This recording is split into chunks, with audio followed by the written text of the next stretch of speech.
Hi and welcome to Sterling Report. Residents, police, firefighters, and local leaders all gathered together at the Richard J. Noddy City Center Commons area on the anniversary of 9/11 to pay their respects to those that lost their lives. Color guard, reset, halt!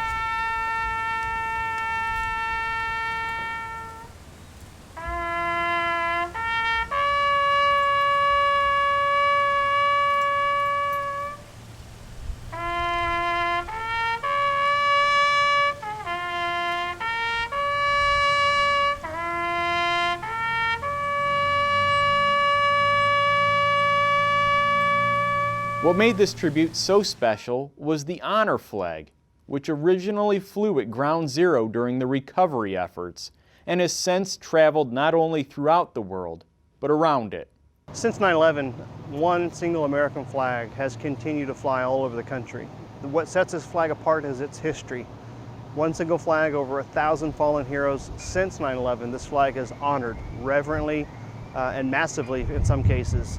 It's traveled all over the country. In fact, it's been on the last space show, on Space Show Atlantis, on the International Space Station, circling the globe 215 times.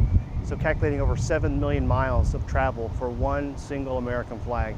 We go to schools, we go to auditoriums for high school choir to Carnegie Hall, and from Harvard to elementary schools. So this flag has a reverent importance. Our mission is to educate, honor, and inspire, and we've been able to do that pretty successfully over the last 14 years. We manufacture goosebumps and we've gotten successful at it. Sterling Heights Fire Chief Chris Martin was handed the flag, which he then carried over to the Sterling Heights Badge of Honor statue and tapped it to pay tribute to those that have fallen.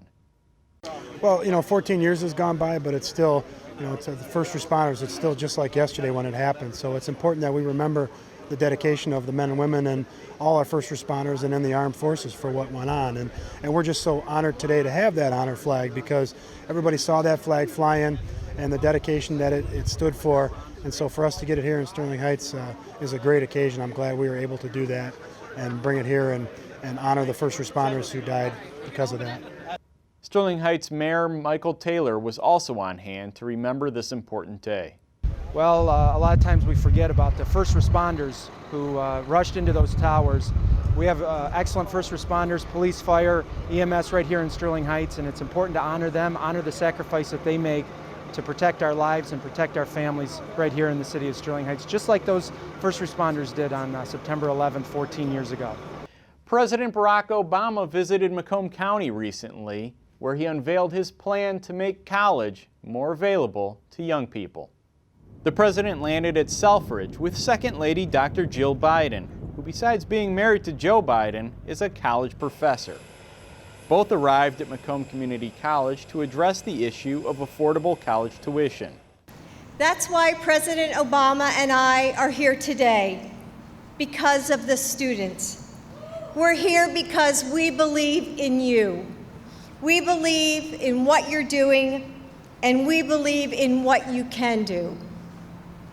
As a community college professor for over 20 years, I've seen the determination, resilience, and dedication of countless students.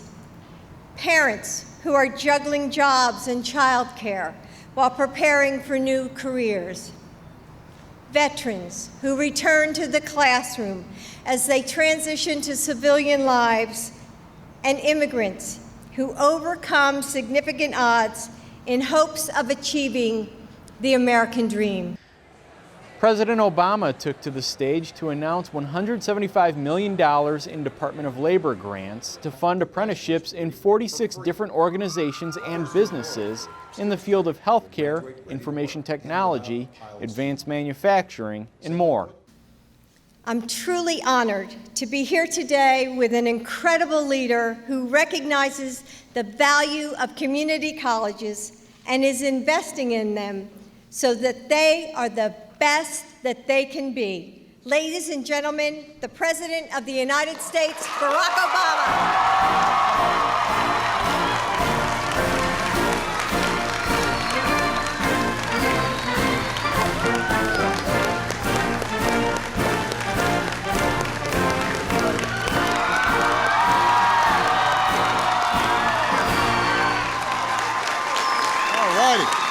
Hello, Michigan.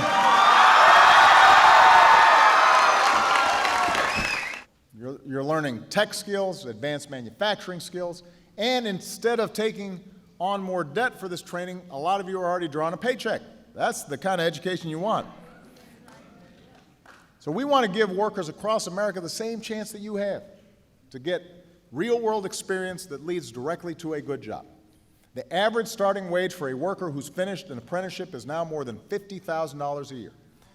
And by the way, our competitors understand how important these programs are to their economies. On a per capita basis, England has 15 times as many apprentices as we do. Germany has 16 times as many. So that's giving them a leg up when it comes to filling jobs of the future. Now, if England and Germany can do it, I mean, listen, I love the English and the Germans. I'm just saying, this isn't that hard. It's not rocket science. It requires some political will. So today we're taking action to change that. My administration has already made the largest investment in apprenticeships in nearly a decade. We're going to build on that momentum with $175 million in grants to 46 apprenticeship programs all across the country. And here at Macomb, together with Grand Rapids Community College,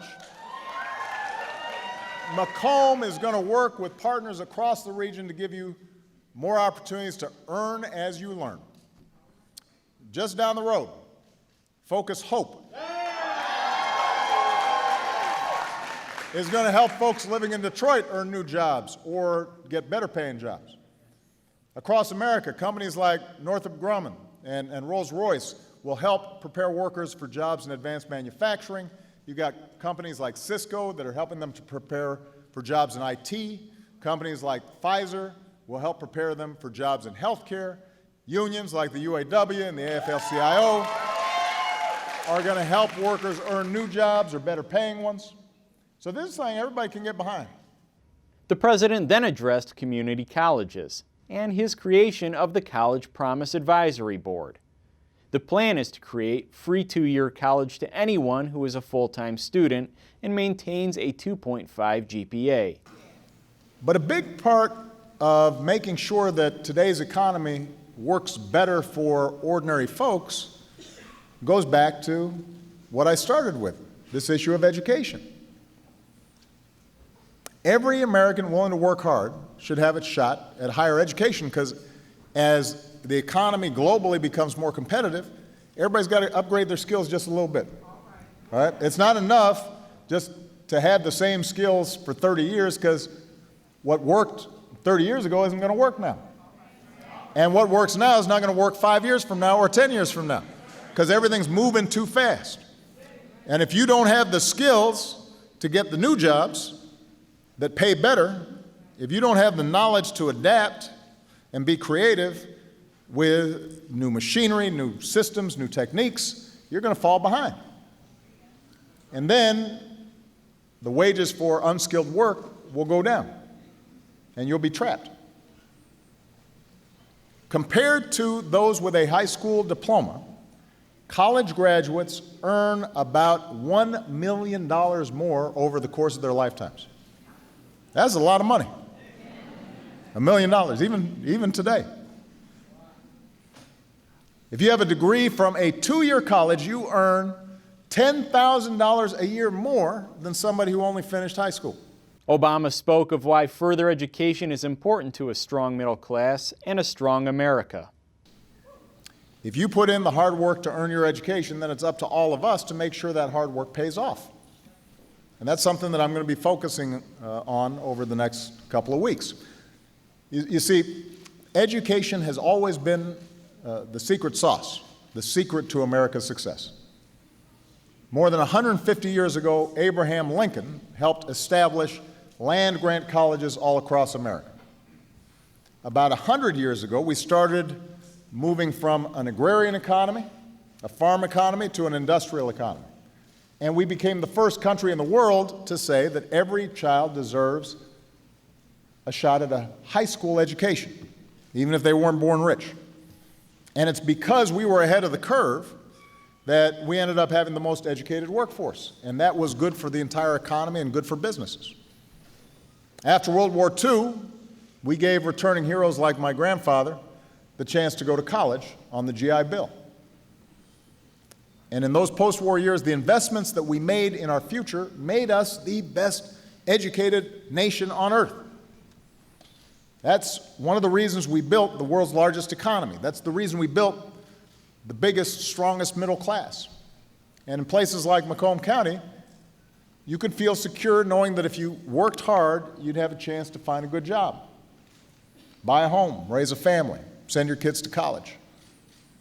We didn't promise everybody that they'd get rich, but we promised that everybody who worked hard would have a chance to get ahead. Dr. Jim Jacobs, president of Macomb Community College, feels that the president's plan is a step in the right direction. Now, the second part of this program is also, I think, very useful, and that is it's going to be a program that says to families and says to people who have low incomes that we can make the first 2 years of college free as long as you work for it. It's not a free lunch. You have to keep your grades up. You have to go full time. You have to be part of the education success in the community. So that program is going to be very helpful because I think there's still lots of people, and we see them sometimes in the community, who say, I really would like to go to college, but I can't because I got to work full time for my family, or I really like to go to college, but my mother is sick and the medical costs. So I think what we're going to see is more participation inside community colleges. One former Macomb Community College student was on hand to meet the president and feels that this is a great honor for the region. Incredible when you stop and think about the fact that the President of the United States, of everywhere in the entire world that he could be, he's here in Macomb County, Michigan, at Macomb Community College for the second time, making an announcement because he said it today by giving a stamp of approval. This is one of the greatest two-year institutions in the entire country.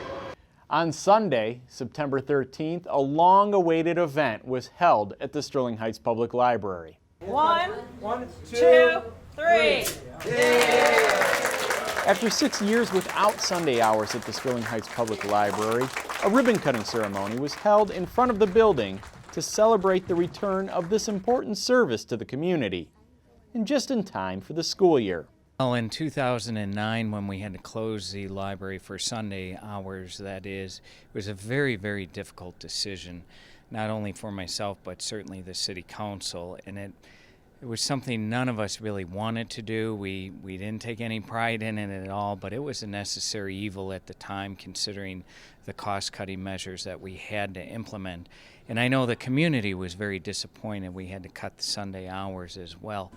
In his opening remarks, Mayor Taylor recognized the important role the library plays in our community. It's been years that we've been waiting to get the library open back on Sunday, and here we are today to do it. The library is one of the most active places in the entire city. There are a number of reasons why Sterling Heights is the great city it is, and the library plays a main role in that. Well, it speaks to the recovery that Sterling Heights has had, that we had to shut the library down on Sundays to save money, and now the economy is back, the housing market is back. We have people moving in, a lot of industry coming into Sterling Heights, so we have the ability to open it up and we can start reinvesting in our community, and it really is a proud day for me, proud day for the city of Sterling Heights to see this library back open on Sundays. City Council members, happy to see this service returned, shared Mayor Taylor's sentiment. The community really loves our library. We have a great attendance here. We draw not only the residents of Sterling Heights, but the surrounding communities also.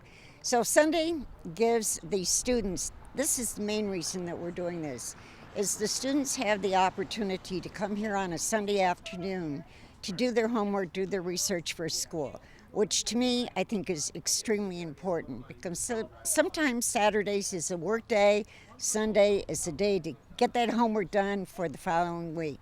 And we have so much to offer here at the library that I truly believe our residents really appreciated. We made promises and we're keeping those promises. And one of those promises was we would keep the library, reopen the library again on Sunday. And today we're doing that festive occasion. We're reopening the library and hopefully we'll keep that open for as long as we possibly can. And that looks like way into the future. We were crushed when we had to cut this from our budget. And the day has now come that we're able to bring it back. And I know all the kids in school will be able to come and utilize it on Sundays, and the parents, and I'm just so excited about this. And with high schoolers in my own home, I'm excited to come here and use the library on Sunday. So it's a great day. The library is an integral part to Sterling Heights, and it had to close a few years back, and now that it's back open on Sunday, I think it shows that Sterling Heights is committed to the library first of all, and that we have the resources available to put back into Sunday hours. I can't tell you how excited I am about being able to give back to the residents this service that they've missed for 6 years. I think it's just an idea that this is something, when we closed it, it wasn't something that we wanted to do, it's something that we had to do. I think the best thing to say is it's all about education. I mean, I know that people use this library for themselves, for resources or maybe even entertainment, but I know that it's constantly used. I also know that it's a family atmosphere. There's somebody that's always here that's willing to help you. I don't if it's a school project or if it's a work project. There's always a staff member that's willing to help you out and give you, the time that you need. And it's special to me because personally, this was my daughter's first job as working here at the library. She started out as a volunteer, ended up working here for a couple of years when she was in high school. And I know it's a family atmosphere for everyone that walks through those doors. So I am very excited to see it open again on Sundays. And I know that our staff will be more than willing to help anyone that comes in any day of the week. So yay for us, we got it open.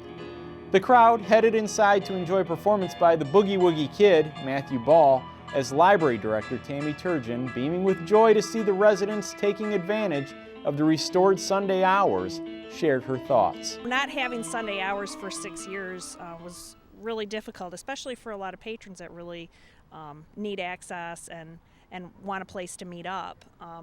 So it was really hard on the staff and on the residents, and so we were just really excited that this year City Council was able to give us our Sunday hours back.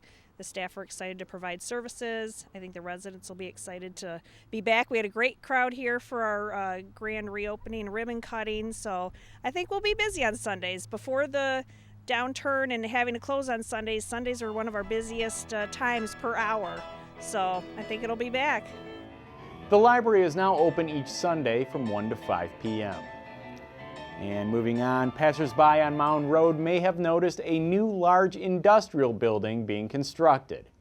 That's because AGM Automotive has chosen Sterling Heights to open its 9th facility in the world. The Tier 1 automotive supplier was welcomed to the community by county and city leaders. All were excited about AGM Automotive locating themselves in the city's industrial corridor. It's a big deal. AGM is a major automotive supplier, and they've chosen to locate here in Sterling Heights. They got this beautiful building they're constructing behind us. It just reaffirms what we've always known, that for the last 5 or 6 years, Sterling Heights has been a booming place for manufacturing. We've got high property values, we've got talent-rich residents here who are looking for jobs, and just reaffirms, like I said, that Sterling Heights is a great place to locate your business. This is really, it's a great opportunity for us. AGM Automotive is a first-tier manufacturer for the auto industry, so what better way is for them to come in here, build a new building, and certainly we're going to have a good partner here, I think, and certainly glad that they chose to come to Sterling Heights. Well, very happy to have AGM decide to locate one of their 9 facilities here in Sterling Heights. We wish them all the success in the world and hope that they can continue to be successful and maybe even create a new facility here in Sterling Heights. For 16 years, AGM Automotive has produced interior lighting and soft trim for a variety of auto manufacturers. It's a long list of customers. Of course, the Detroit 3, GM, Ford, Chrysler, Toyota, Nissan, Mercedes, BMW, Volkswagen, Porsche, Audi, Jaguar, Land Rover, Hyundai. So it's a long list. I might have missed 1 or 2, but we are truly global. Although AGM Automotive is a global supplier based out of Troy, Michigan, the decision to locate their new 73,000 square foot facility and to employ at least 45 employees in the area was an easy one. One, we are Michigan-centric. This is where our heartbeat is. This is where our DNA has been built, and we want to support the local community and continue to grow with Michigan. It's necessary to be a global supplier to have other locations, but it's very important for us to be here in Michigan. What allows the Sterling Heights Fire Department to be prepared for any situation is their dedication to training.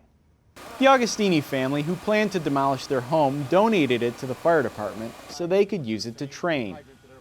The benefits of a home as opposed to using the training tower are enormous. Yeah, we can't simulate this. You know, we have a training tower at Station 5, but after a couple of years of using it for the guys, they know the layout on it.